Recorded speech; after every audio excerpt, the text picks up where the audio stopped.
Hello students, welcome to BIMB YouTube classes. MBA first year का आपका subject है operation management. उसमें आज हम अपना यूनिट 2 का नेक्स्ट टॉपिक कर रहे हैं, जो है हमारा growing importance of service sector in India. Service sector के इंडिया में क्यों इंपॉर्टेंस इतनी बढ़ रही है डे बाय डे। हमारी यूनिट सेकेंड आज यहाँ से स्टार्ट हो रही है। तो इसमें क्या है, in Indian importance of service sector has been increasing continuously decade after decade with the continuous expansion of service sector both in terms of volume and diversity.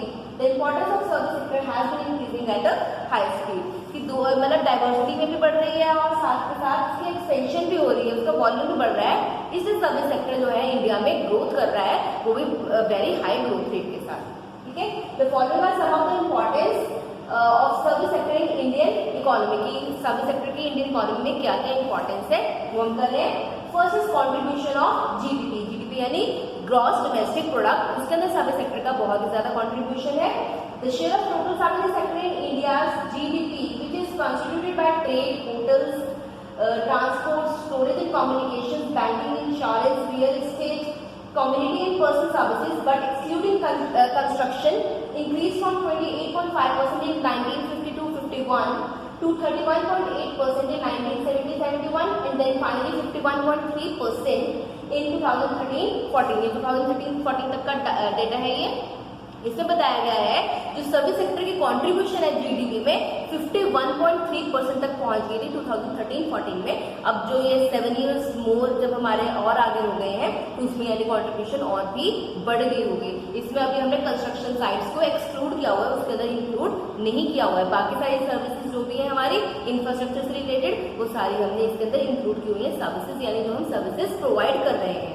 ठीक है, if construction is also included then the same share of services sector increased from 59.6% in 2013-14। अगर हम construction services को भी add कर दें इसके अंदर तो ये जो कंट्रीब्यूशन है 51.3% हमने पढ़ी थी 2013-14 में, वो अब कितनी पहुंच गई 59.6% हमारी जीडीपी में कंट्रीब्यूशन है सर्विस सेक्टर की।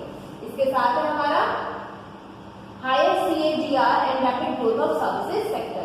CAGR क्या होता है हमारा compound annual growth rate. Compound annual growth rate भी हमारे सर्विस सेक्टर के कारण इंक्रीज हो रहा है और साथ साथ ग्रोथ ऑफ सर्विस सेक्टर भी हो रहा है। सर्विस सेक्टर हमारी ग्रो कर रही है। The importance of service sector to Indian economy can be also traced from its attainment of higher compound annual growth rate. The CAGR of services sector attained at 10% for the period 2004-5 to 2011 has been found to be higher than 8.6% of CAGR of gross domestic product of India। कि 8.6% तक की increase with in 7 to 8 years के अंदर जो की है CAGR ने, वो बहुत ही एक कमेंटेबल है एक चीज। ठीक है, the services sector growth was significantly faster than 6.6% of combined agriculture and industry sectors annual output growth during the same period. और इसी सेम पीरियड में अगर हम ग्रोथ रेट को चेक करें तो एग्रीकल्चर और जो हमारे इंडस्ट्री सेक्टर को मिलाकर भी जो ग्रोथ रेट हुई है वो हमारी थी 6.6%, लेकिन इंडिविजुअल सर्विस सेक्टर में कितनी ग्रोथ हुई है 8.6%। तो यानी सर्विस सेक्टर बहुत ही रैपिडली ग्रो कर रही है। Then is horizontally higher share of services in GSDP। GSDP means gross state domestic product। इसमें भी जो हायर कंट्रीब्यूशन है वो सर्विस सेक्टर का ही रह रहा है। The service sector has been contributing towards the gross state domestic product of different states and union territories satisfactorily in recent years। Comparison of shares of services in GSDP of different states and union territories in 2011-12 shows that the services sector is the dominant sector in the most states of India। कि ज्यादातर जो states हैं उनमें service sector है most dominant sector है, जहां पर इनकी कंट्रीब्यूशन स्टेट डोमेस्टिक प्रोडक्ट में ज्यादा है कंपेयर टू अदर जो हमारे डिफरेंट हैं सेक्टर्स। ठीक है, कौन से 3 सेक्टर्स होते हैं, agriculture, industry and service sector. तो सर्विस सेक्टर की जो कंट्रीब्यूशन है डोमेस्टिक स्टेट डोमेस्टिक प्रोडक्ट में वो कंपैरिजन टू जो पहले हमारे एग्रीकल्चर और इंडस्ट्री है उनसे काफी ज्यादा है। यहाँ पे स्टेट्स बताइए जैसे त्रिपुरा, नागालैंड, वेस्ट बंगाल, ये सारे स्टेट्स हैं जहाँ पे high share of service sector to GDP which are again higher than all of India share of its service sector. ठीक है, इन स्टेट्स में जो है सर्विस सेक्टर का जो है बहुत ज्यादा मेन है, मतलब एक हब बना हुआ है जहाँ पर सर्विस सेक्टर बहुत ज्यादा ग्रो कर रहा है। Chandigarh with an 85% share and Delhi with 81.8% share top the list. This has been resulted a horizontal spread of higher share of services sector in GSDP of number of states. In states में, इन union territories में जो है, जो service sector है वो ज्यादा grow कर रहे हैं, इनकी कंट्रीब्यूशन जीएसडीपी में सबसे ज्यादा है। Next is employment generation of service sector. Service sector के साथ हमारा क्या है, एम्प्लॉयमेंट जनरेशन भी जुड़ा हुआ है। जितनी भी सर्विसेज हैं वो बहुत सारे लोगों को एम्प्लॉयमेंट प्रोवाइड कर रही है, चाहे हमें सर्विसेज प्रोवाइड कर रही है, लेकिन वो सर्विसेज कौन दे रहे हैं, उन सर्विसेज को प्रोवाइड करने के लिए भी लोगों को एम्प्लॉय करना पड़ता है, वहाँ पे एम्प्लॉयड करना पड़ता है। ठीक है, the importance of service sector can also be released from its contribution towards generation of employment in India.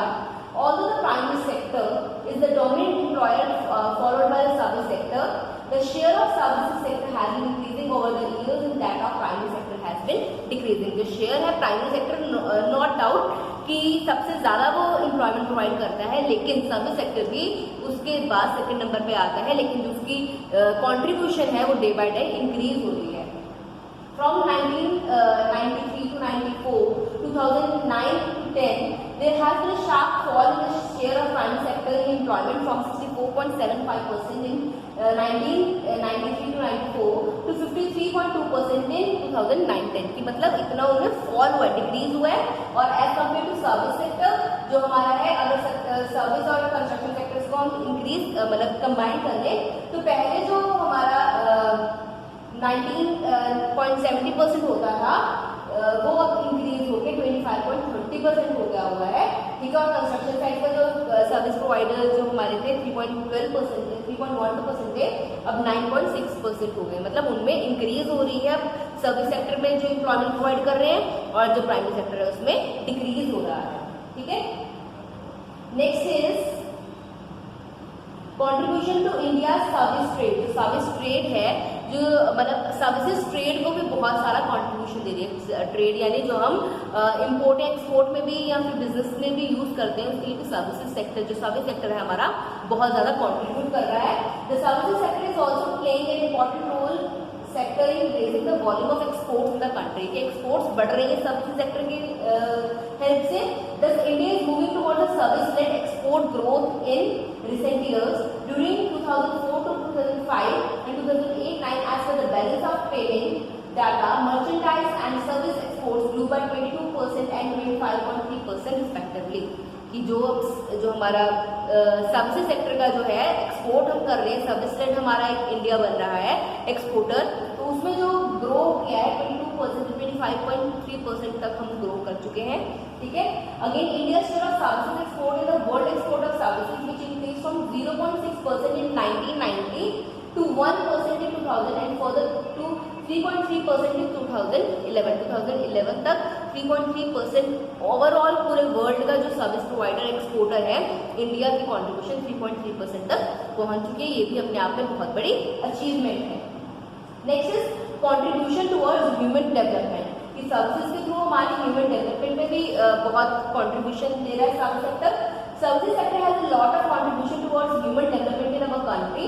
Accordingly, service sector has been rendering some valuable services with health services, educational facilities, IT and IT-enabled services, skill development, health, tourism, sports and cultural services, etc., which are largely responsible for human empowerment and improvement of quality of life of the people in general। इन सब चीज़ों में ये जो हमारे service sector में include होती है, चाहे हमारा टूरिज्म है, चाहे हमारा आईटी सेक्टर है, ये सर्विसेज प्रोवाइड कर रहे हैं। इससे ह्यूमन डेवलपमेंट भी हो रही है और एम्पावरमेंट भी हो रही है। तो ये भी सर्विस सेक्टर का एक कंट्रीब्यूशन है ह्यूमन डेवलपमेंट की ओर। Next is service sector growth and FDI influence. इसमें क्या है हमारा modest growth of service sector has been made ample scope for the smooth flow of FDI into the country। FDI यानी foreign direct investment. इसमें भी service sector में भी जो फॉरेन कंट्रीज है वहाँ पे FDI यानी फॉरेन डायरेक्ट इन्वेस्टमेंट को सर्विस सेक्टर में भी बहुत अच्छा रोल मिल गया है कि अब FDI also plays a major role in the dynamic growth of service sector। Although flow of FDI into services sector of the country is maintaining a positive trend, but the ambiguity in classifying various activities under the services sector poses differently in the measurement of flow of FDI into this sector। कि हर चीज का चाहे positive trend ही है FDI का service sector में, लेकिन फिर भी कुछ ना कुछ किसी जगह एफडीआई ज्यादा लॉक हुई है, किसी जगह कम है, किसी जगह पर जो फॉरेन इन्वेस्टमेंट है वो बहुत ज्यादा रेट पर हो रही है, कहीं पर कम हो रही है। However, the combined FDI share of financial and non-financial service, computer hardware and software, telecommunication and housing and real estate can be broadly taken as a rough estimate of FDI share of services. ठीक है, तो अगर इन सब sectors में ले तो उनमें FDI का डायरेक्ट रोल है। Next is contribution toward development of infrastructure and communication services. Service sector का इंफ्रास्ट्रक्चर की डेवलपमेंट और जो हमारे कम्युनिकेशन सर्विसेज है उसकी डेवलपमेंट में भी बहुत कंट्रीब्यूशन है। The contribution of transport, storage and communication to GDP at factor cost, यानी करंट प्राइसेस पे, करंट कॉस्ट पे कितना है in India ranges from 8.2% in 2006 to 7.1% in 2011-12।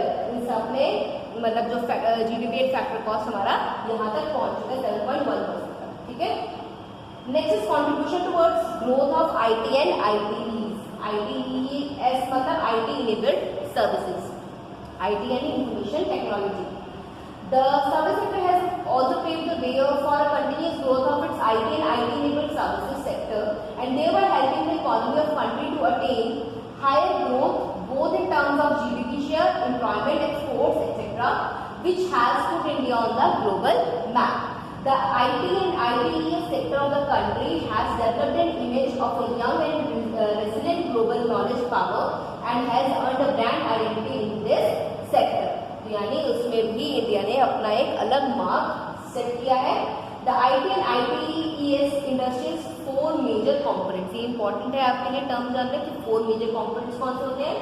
IT services, business process outsourcing यानी बीपीओ जो होते हैं, engineering services and research and development यानी R&D, ठीक है, and development and software products. ये हमारे 4 जो मेजर सब कंपोनेंट्स हैं आईटी सर्विसेज के कौन कौन से हमारे IT services, BPO, research and development, software products. ये हमारे जो है हमारे ये मेन कंपोनेंट्स हैं आईटी सर्विसेज के।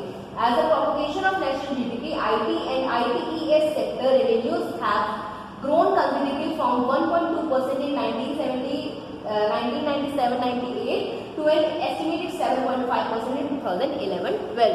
जो सिर्फ 1.2% था 1997-98 में, वो 2011-12 तक कहाँ तक पहुंच गया हमारा 7.5% तक।